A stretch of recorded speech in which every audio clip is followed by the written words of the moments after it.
우선 어머니 중심의 종교로부터 아버지 중심의 종교로의 발달을 말하기로 하자. 19세기 중엽 바흐오펜과 모르간의 위대하고 결정적인 발견에 따르면 그들의 발견이 가장 학문적인 분야에서는 반대에 직면하긴 했어도 적어도 여러 문화에서 부계적 종교에 앞서 종교의 모계적 시기가 있었던 것은 의심의 여지가 없다. 모계적 시기의 최고의 존재는 어머니이다. 어머니는 여신이고 또한 가족과 사회의 권위자이다. 모계적 종교의 본질을 이해하려면 우리는 모성애의 본질에 대해 이미 말한 것을 상기하는 것으로 충분하다. 어머니의 사랑은 무조건적이고 모든 것을 보호하고 감싼다. 어머니의 사랑은 무조건적이기 때문에 통제되거나 획득될 수도 없다. 어머니의 사랑이 있으면 사랑받는 사람은 가장 행복하다고 느낀다. 어머니의 사랑이 없으면 상실감과 궁극적인 절망감이 생긴다. 자녀들이 착하고 순종하거나 어머니의 소망과 명령을 실현하기 때문이 아니라 그녀의 자녀이기 때문에 사랑하는 것이므로 어머니의 사랑은 평등의 바탕을 두고 있다. 만인은 모두 한 어머니의 자녀들이기 때문에 모두 어머니인 대지의 자녀들이기 때문에 평등하다. 인간 진화의 다음 단계는 우리가 철저한 지식을 갖고 있어서 추리나 재구성에 의존할 필요가 없는 단계로 부계적 단계이다. 이 단계에서 어머니는 최고 지위에서 퇴위당하고 아버지가 종교에서나 사회에서나 최고 존재가 된다. 부성애의 본질은 아버지가 명령하고 원칙과 법칙을 수립하는 것이며 아들에 대한 아버지의 사랑은 아버지의 명령에 대한 아들의 복종에 달려 있다. 아버지는 가장 자신을 닮고 가장 잘 복종하고 자신의 재산 상속자로서 후계자가 되는데 가장 적합한 아들을 가장 좋아한다. 북의 사회는 사유재산의 발달과 병행한다. 그 결과 북의 사회는 계급 조직적이다. 형제로서의 평등은 경쟁과 상호 투쟁에 굴복한다. 우리 인류 역사상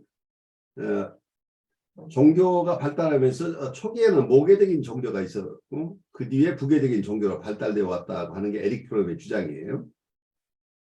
그래서 현대의 종교 속에서도 어쩌면 모계적인 종교의 요소와 부계적인 종교의 요소가 포함되어 있다 그런 것이고, 그리고 여기서 하나님의 사랑을 얘기할 때도 모성적인 사랑과 부성적인 사랑을 나누어서 우리가 볼 수 있지 않겠느냐 이런 얘기를 하고 있어요. 여러분 느낌은 어떠세요? 모계사회가 있고 부계사회가 있다고 느끼시나요? 사회학적으로. 여러분이 느끼는 현대 한국 사회는 모계중심 사회입니까? 부계중심 사회입니까? 질문을 조금 바꿔서 얘기를 드리면 여러분들이 주위에서 보는 가정들이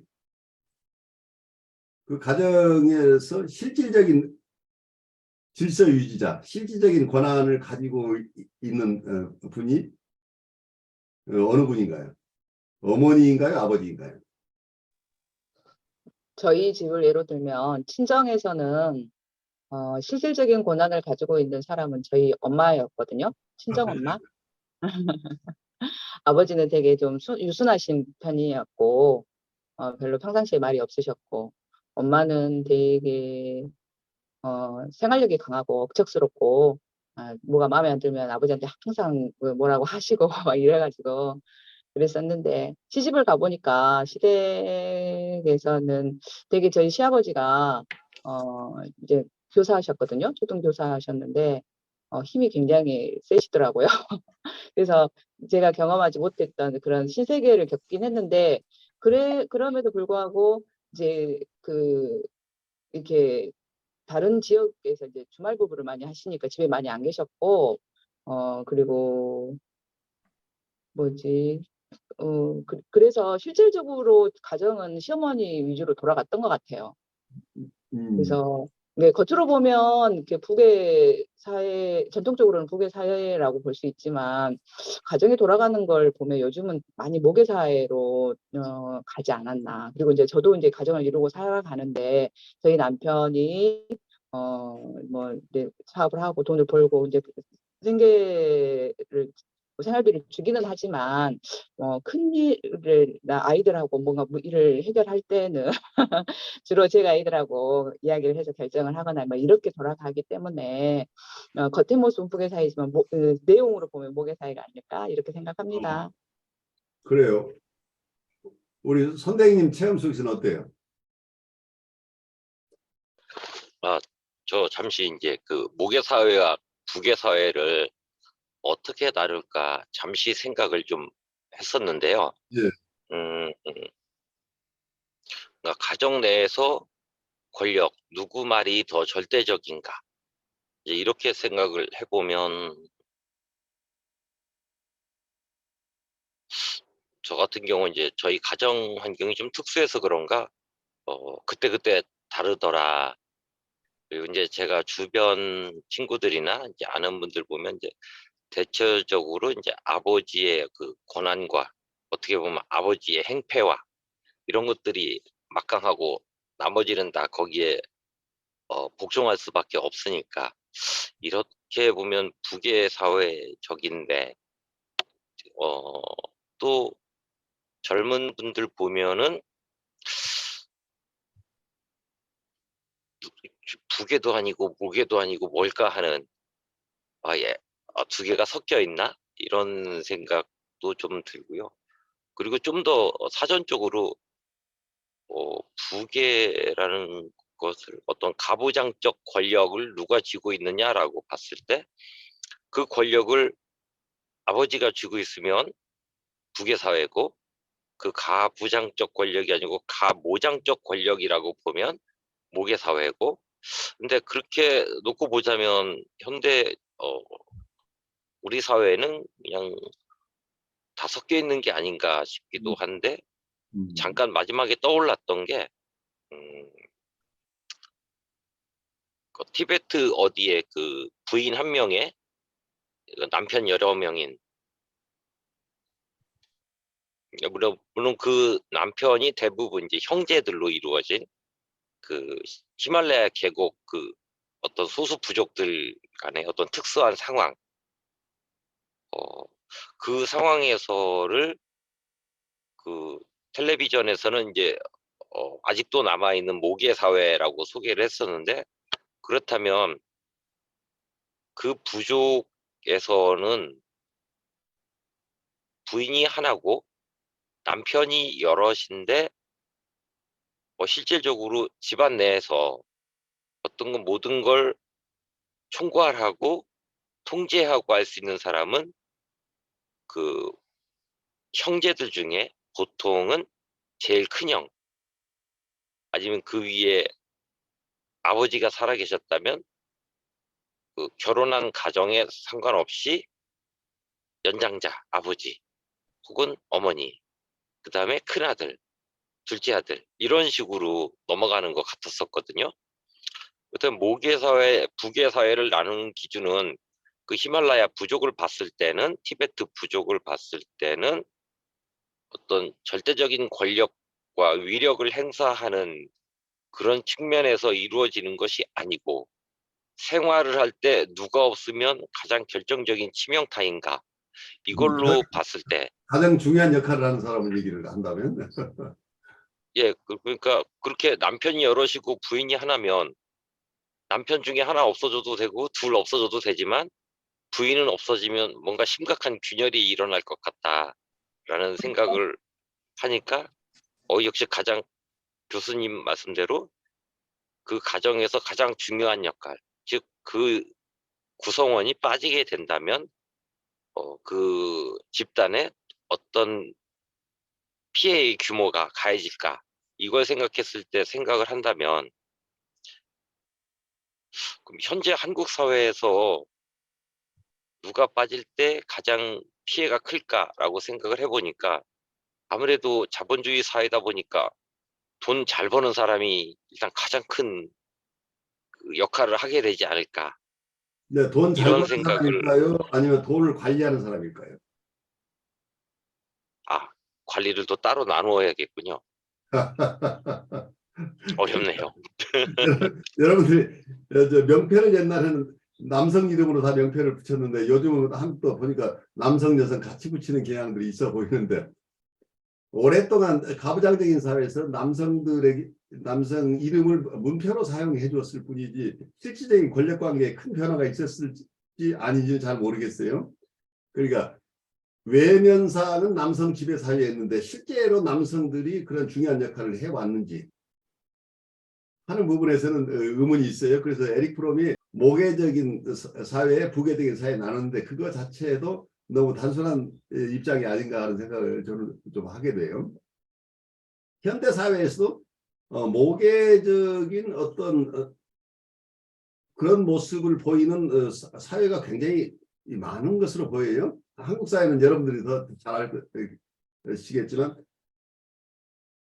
여기에 미국은 어떤 멜팅 파트시니까 여기 전 세계 여러 인류들이 다 모여 사는데 그 중에 어떤 특정한 어떤 문화나 인종적인 집단에 속하는 분들을 관찰해 보면 어머니는 한 사람인데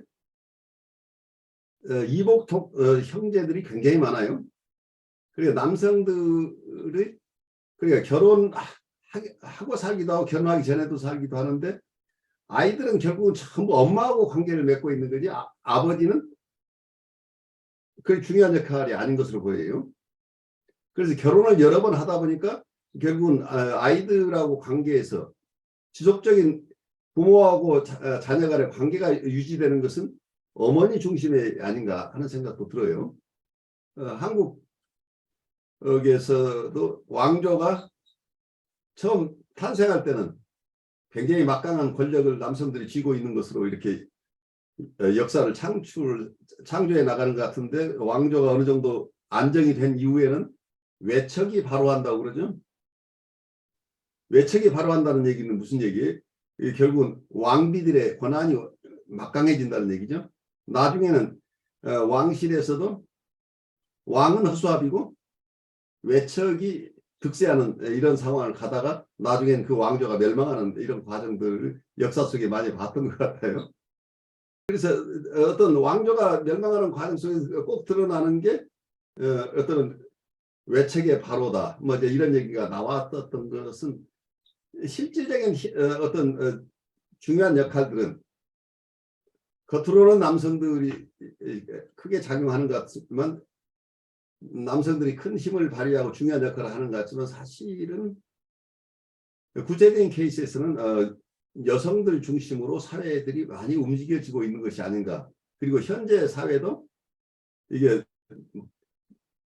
모성 중심이다, 혹은 부성 중심이다고 하기 어려울 만큼 구체적인 그 가정마다의 모습에 따라 다른 게 아닌가 하는 생각을 해봐요. 그래서 어쩌면 우리가 가지고 있는 하느님에 대한 개념 자체도 굉장히 모성적인 개념으로 파악하시는 분도 있고 어떤 분은 부성적인 개념으로 파악하시는 분도 있고 하는 것이 각각 다른데 우리가 임상에서 하느님에 대한 얘기를 들을 때도 역사적으로 모계에서 부계로 넘어온 것이 하나의 정통인 것처럼 이렇게 얘기할 수는 없는 것이고 신에 대한 개념도 모계적인 신에 대한 개념, 부계적인 신에 대한 개념들이 혼재해 있지 않을까. 그리고 어떤 분은 모계적인 신에 대한 개념이 훨씬 강한 분이 있고 어떤 분은 부계적인 신에 대한 개념이 훨씬 더 강한 분도 있다. 이렇게 보는데 어떤 여기 기본적으로 이제 이 부분을 우리가 좀 조심해야 될 게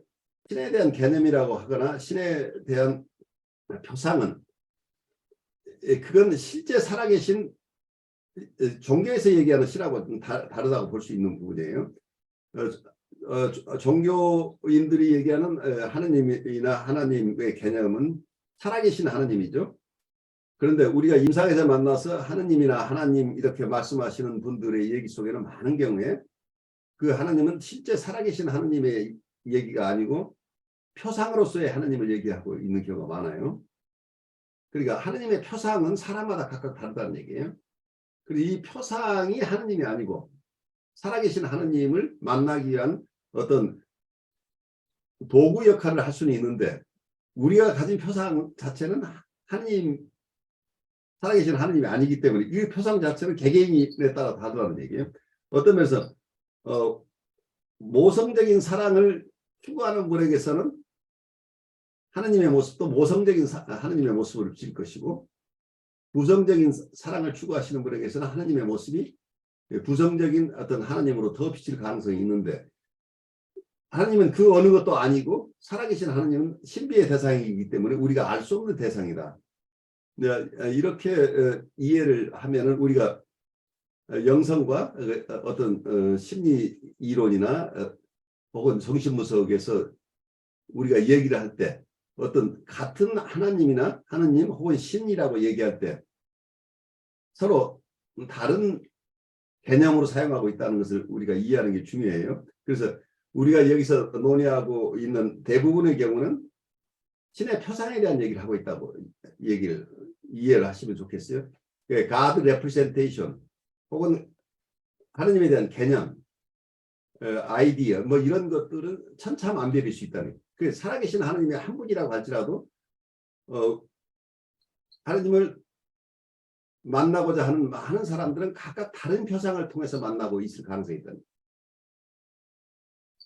그런 점에서 우리가 다른 분의 하느님에 대한 얘기를 들을 때 그분이 얘기하는 것은 살아계신 하느님과의 관계에서 체험한 것들 얘기인지 아니면 이분이 가지고 있는 하느님 표상에 대한 얘기인지를 우리가 식별할 필요가 있지 않느냐 하는 생각을 하는데, 제 얘기 들으면서 여러분 느낀 거 좀 서로 나누는 시간 좀 가지면 좋겠어요. 어떤 신에 대한 개념을 이렇게 보면은 제가 볼 때는 아까 목의 사회냐 북의 사회냐 하는 이야기랑 같이 연결을 하자면은 그게 뭐랄까요? 지금까지 사회 문화적으로나 이렇게 보면은 부계라고 하는 것은 이게 정치 쪽으로 보면 왕과 총리와의 관계 같은 생각이 들거든요. 그러니까 왕이라는 게 왕과 총리가 있는데 누가 실행력을 가지고 있느냐에 따라 가지고 사회 구조가 조금 달라진다고 이제 봐지는데, 왕이 실행 능력을 갖추고 있는 경우는 왕 중심으로 돌아가지만은 총리가 실행 능력으로 가지고 있으면 총리 중심으로 돌아가거든요. 그러면은 내각제죠. 그러면은 이제 국민들이 입장에서는 말하자면은 이제 남자가 힘이 더 물리적으로 힘이 더 있고 또는 사냥을 하거나 위험한 일을 감수하면서 또 부족을 지키는 역할을 한다 그러면은 왕의 개념이라고 그런다면은 엄마는 예를 들어서 총리와 같은 역할을 하는데, 자녀 입장에서는 이제 만약에 그 아빠가 그 실제적인 것까지 시시콜콜 다 그냥 간섭을 하면서 이야기하게 되면은 부계 사회로 느껴지지만은 권위를 드러내고 하면은 그렇지만은, 그러나 그 아버지가 권위를 많이 드러내지 않고 그냥 말 그대로 왕의 역할이 이제 가정을 지키고 또 수입을 창출하고 이런 것들 사냥을 하고 이런 것들 중심이었고 엄마가 이제 모든 것을 행한다면은 자녀 입장에서는 목의 중심으로 돌아가는 그런 가정이라고 생각되거든요. 그렇지만은 이제 문화적으로나 이런 역사적으로 보면은 대체로 다 권위는 아버지한테 있었던 걸로 이렇게 나와 있고요. 그리고 신에 대한 개념도 마찬가지로 하나님에 대한 개념이 부계냐 부성적이냐 모성적이냐 그런 거는 같은 하나님을 왜 다르게 느낄까? 이제 실제로 성경에도 보면은 그 모성적인 측면들이 상당히 많이 나오거든요. 근데 그런 걸 이제 나름대로 구분해 보면은 권위라든지 어떤 프린시플에 관한 것들은 부성적인 특성을 가지고 있다 그러면은, 보살피고 뭐 실행하는 것들을 보면은 모성적 특징을 가지고 있으니까 이제 사람이 자기 속에서 자기가 가지고 있는 어떤 자기 표상이라 할까요? 권위적인 사람은 권위적인 부분과 자꾸 이게 일치하려고 애를 쓰고 있고, 실행적인 면에서는 실행하는 하나님과 자꾸 이렇게 일치하려고 애를 쓰다 보니까 그런 면에서 아버지상, 어머니상 이렇게 나눠지지 않을까 이제 그런 생각 좀 해봤습니다. 예, 도움 말씀입니다. 고맙습니다. 벌은 여왕벌 중심이죠. 그래서 동물의 세계 속에서는 어떤 모성 중심의 사회를 이루고 있는 동물들도 꽤 있어 보여요. 그러니까 사자도 사실은 이제 실제로 돌아가는 거는 그 암컷이 다 관리하고 근데 심지어는 사냥도 암컷이 하거든요. 그래요? 예. 근데 수컷은 멀찌감치 떨어져 가지고 다른 수컷이라는 다른 동물로부터 딱 지켜주는 역할을 해가지고 수컷이 딱 한 마리가 딱 있으면은 그 일대에 그 뭐라 힘의 균형을 딱 잡고 있어가지고 암컷하고 그 사자 새끼들이 말하면 안전하게 자유롭게 딱 지낼 수 있는데 암컷들이 있으면 하이에나가 막 오는데 수컷이 한번 오랑 하면은 하이에나가 이제 밤에 몰래 공격하는 거 외에는 다 흩어져 가지고 숨어 있다 이거죠.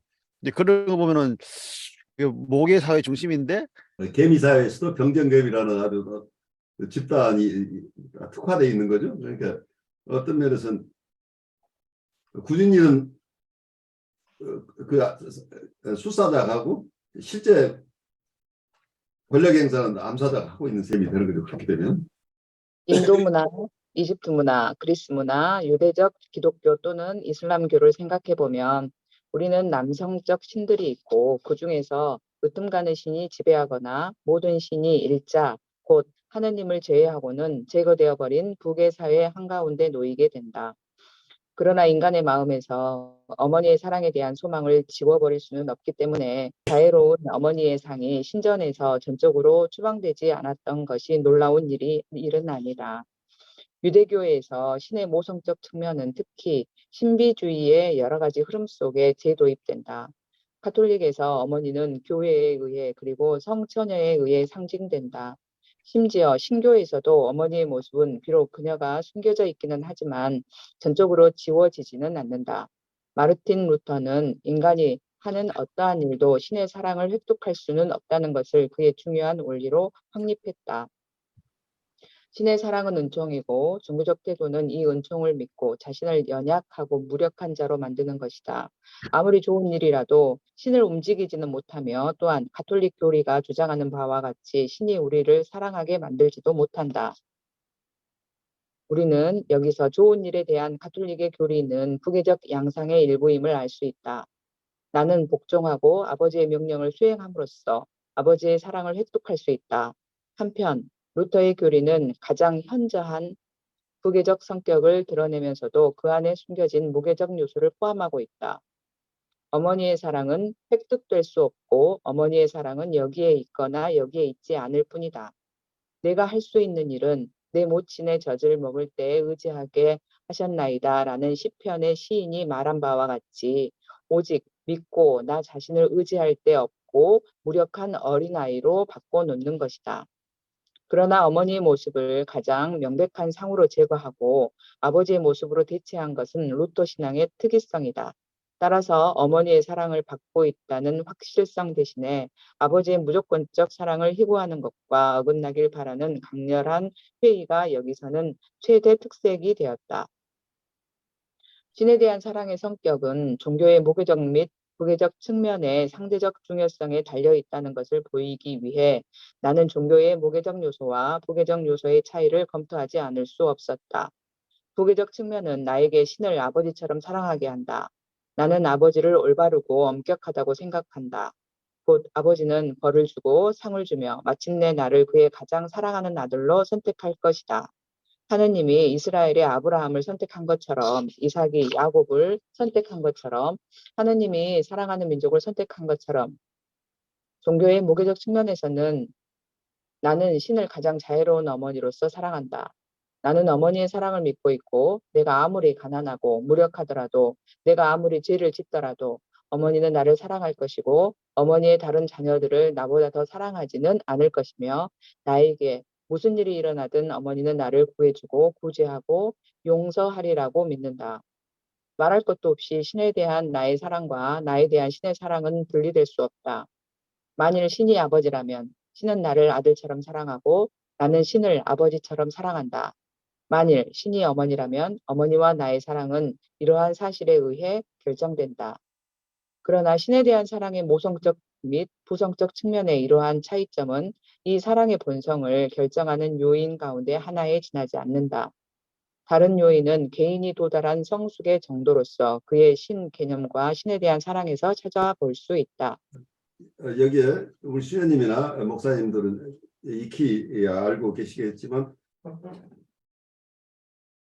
성서에 나오는 하느님의 모습 속에서는 모성적인 부분과 부성적인 부분이 섞여 있는데 어떤 부분은 통합된 어떤 하느님의 상보다는 그 중에 한 부분, 끝없이 자애로우신 하느님을 계속 추구하는 분이 있고 또 어떤 분은 공의로운 하느님을 추구하는 분이 있죠.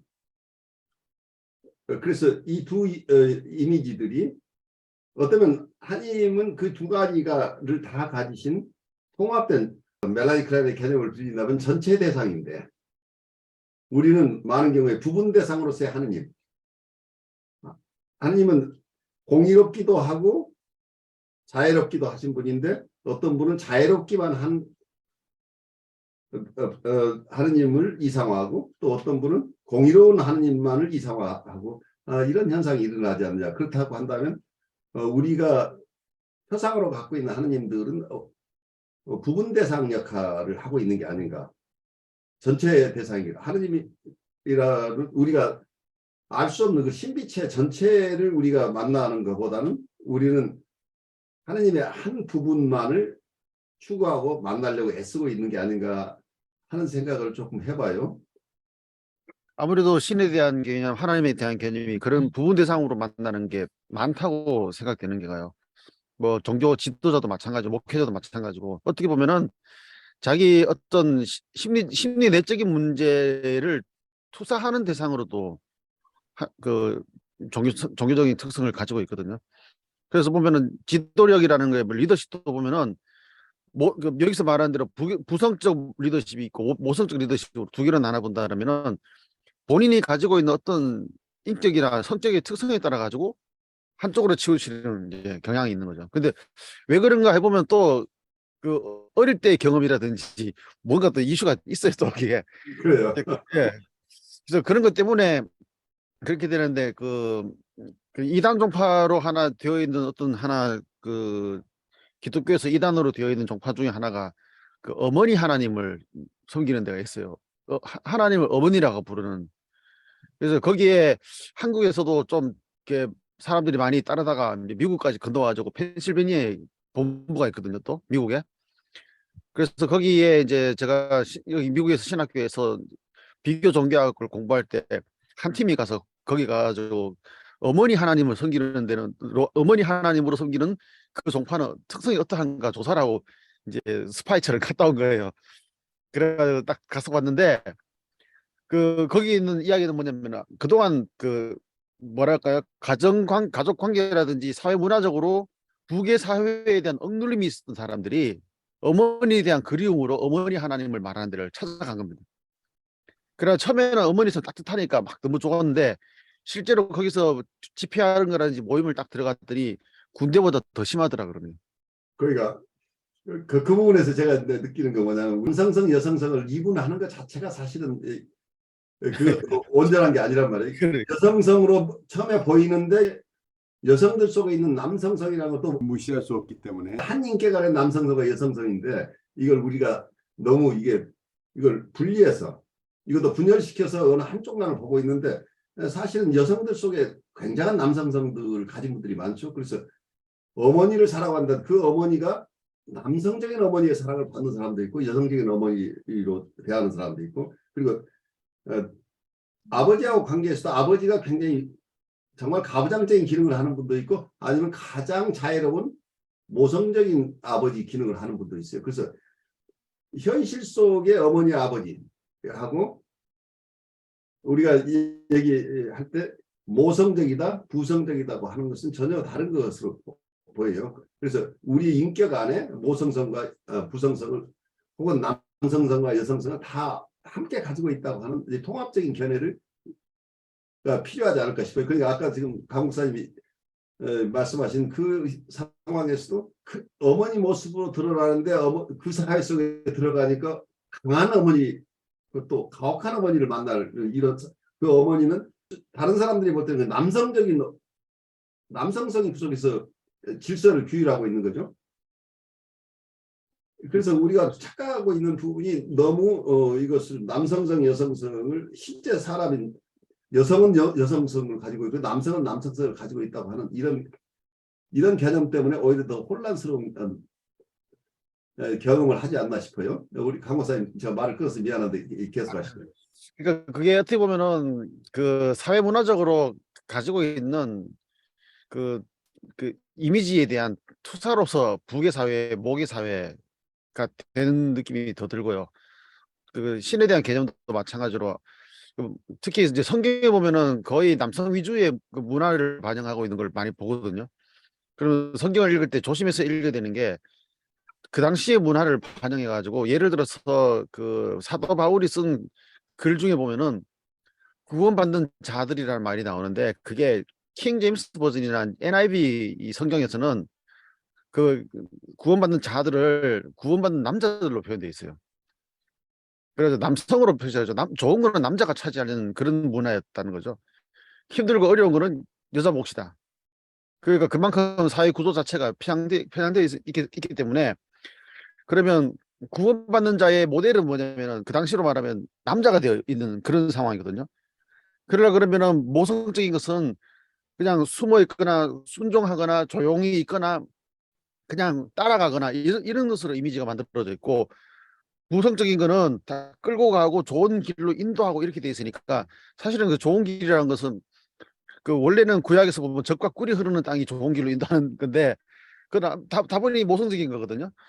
그러니까 사실은 성경에서는 하나님께서는 뭐 사랑과 정의, 뭐 공평과 또 자비 이런 것들 다 나와 있으면은 그게 모든 것이 통합적으로 이렇게 되고 있는데 사람들이 가지고 있는 문화적 특성이나 심리적 특성 때문에 부성적, 모성적 나눠가지고 말을 갖다 붙여가지고는 하나님을 아버지로만 불러왔던 그런 상황들은 사실은 아버지로서의 어떤 권위라기보다는 인간이 가지고 있는 어떤 힘에 대한 오히려 또 권력에 대한 그 권능에 대한 어떤 추구가 아니었을까 이제 그런 생각도 해보는 거죠. 어쩌면 우리는 그 속에서 지금 사회문화적인 요인들로 부성적, 모성적을 나눠가지고 좀 이렇게 투사적이고 아까 뭐 구분 대상 그런데 그게 더 맞는 이야기라는 생각이 들었습니다. 결국. 그래요. 고맙습니다.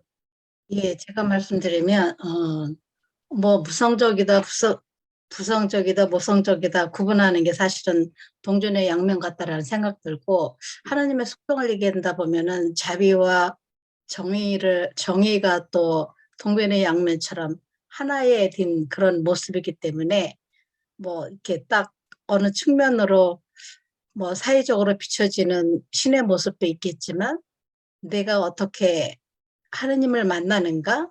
그거는 내 어릴 때 아마 부모님하고 나하고 관계 맺는 패턴하고 영향이 있지 않을까 하는 싶은 생각이 들어요.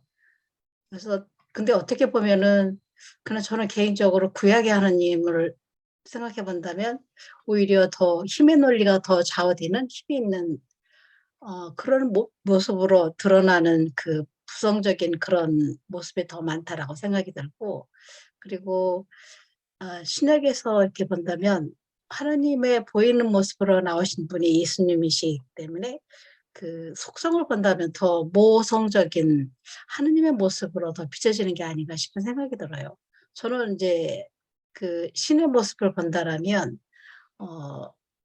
그 아버지 같은 모습보다는 정말 케어링하고 컨테이닝 해 주고 사랑하고 그런 표현을 보면은 다 그 모성적인 이렇게 특성들이 참 더 많이 있다라는 속성이 훨씬 더 많이 있다라는 생각이 들어요. 그래서 아까 교수님께서 어 신을 어떻게 뭐 신의 모습을 여러 가지 모습으로 우리가 이렇게 그려볼 수 있을 것 같은데 문화적인 측면에서 학문적인 측면에서 볼 수 있고 내가 체험하는 하느님으로 모습으로 이렇게 볼 수도 있을 것 같긴 한데 내가 만나는 하나님의 모습은 저는 굉장히 모성적인 그런 하느님이 더 많이 다가오는 것 같다라는 생각이 들고 어릴 때 아기가 그 부모님하고 엄마하고 아버지하고 관계 맺는 그런 관계 패턴에 따라서 정말 그 사람 내면 안에 하느님을 어떤 모습으로 이렇게 만나는가는 그게 참 큰 역할을 하게 되지 않나 하는 생각이 들어요.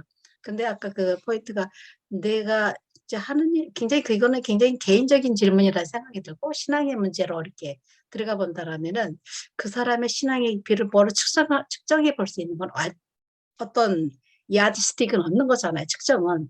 그렇죠. 그래서 그건 표상인지 실제로 내가 현존하고 존재하시는 살아계신 하느님이라는 거를 뭐를 증명하고 그런 걸 해볼 수 있는 건 하나도 없어요. 우리가 아는 지식이나 이걸 그것으로 판단하기 굉장히 어려운 일이죠. 판단할 수 없는 일이죠. 하지만 이제 그런 개념을 사용해서 우리가 이해를 하려고 애를 쓰는 거죠.